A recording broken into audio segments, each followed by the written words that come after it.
যা। Hi friend, দেখো বাজার থেকে কিছু কাতলা মাছ নিয়ে এসছে। এই মাছটাকে ম্যারিনেট করে রেখেছি প্রায় ঘন্টাখানেক। এর মধ্যে আমি হলুদ, নুন, লঙ্কার গুঁড়ো আর দিয়েছি একটু সোয়া সস। একটু তেল দিয়ে আমি এটাকে প্রায় 1 ঘন্টা ম্যারিনেট করে রেখে দিয়েছি। এবার মাছটাকে আমি কিভাবে রান্না করব তোমরা দেখতে থাকো।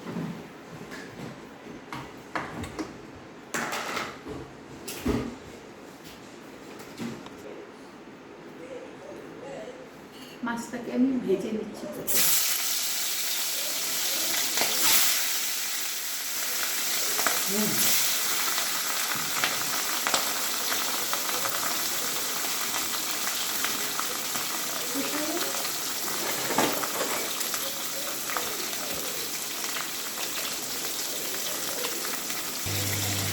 হাই ফ্রেন্ড, দেখো মাছগুলিকে আমি এভাবে ভেজে নিয়েছি সব। এবার আমি 5 ফোড়ন দিয়ে মাছটাকে বানিয়ে নেব। এবারে আমি ফোড়নে একটু 5 ফোড়ন দিয়ে দেব, দিয়ে এই পেঁয়াজটা দিয়ে দিলাম। পেঁয়াজটা লাল লাল ভাজা হলে আমি একটা মিক্সির মধ্যে আদা রসুন পেঁয়াজ কাঁচা লঙ্কা পেস্ট করে রেখেছি, সেই পেস্টটা এখানে দিয়ে দেবো। আর দেবো জিরের গুঁড়ো একটু, আর গরম মশলার গুঁড়ো, হলুদ লঙ্কার গুঁড়ো দেবো।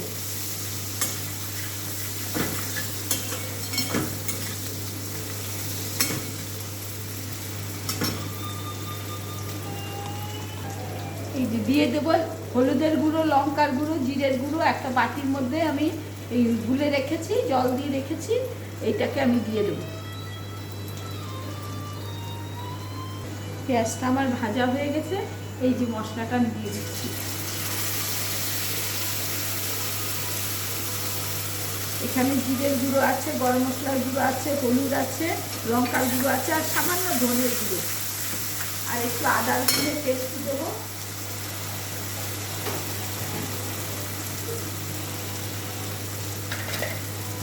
আদা রসুন পেঁয়াজ লঙ্কা একটু পেস্ট দিয়ে দিলাম।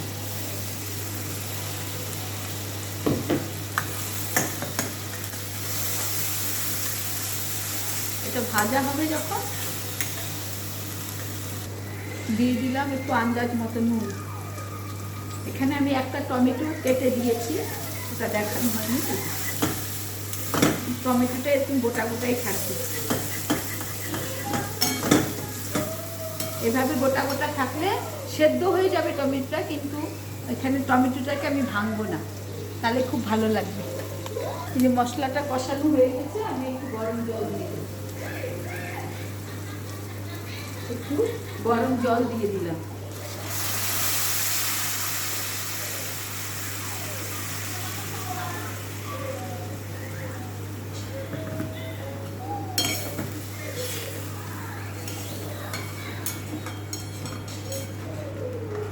এবার মাছটাকে দিয়ে দেবো, মাছটা ফুটবে আর আমি তারপরে নামিয়ে নেব। মাছগুলো ছেড়ে দিলাম।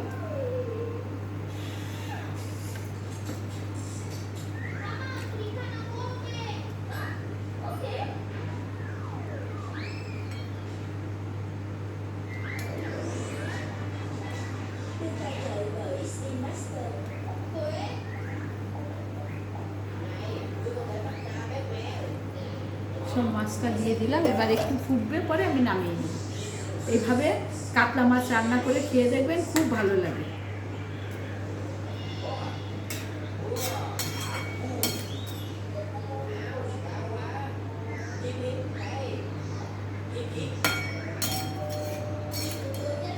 তাহলে আজকের মতো আসি। রেসিপিটা ভালো লাগলে লাইক কমেন্ট শেয়ার করবেন, আমার পাশে থাকবেন, আমার খুব ভালো লাগবে।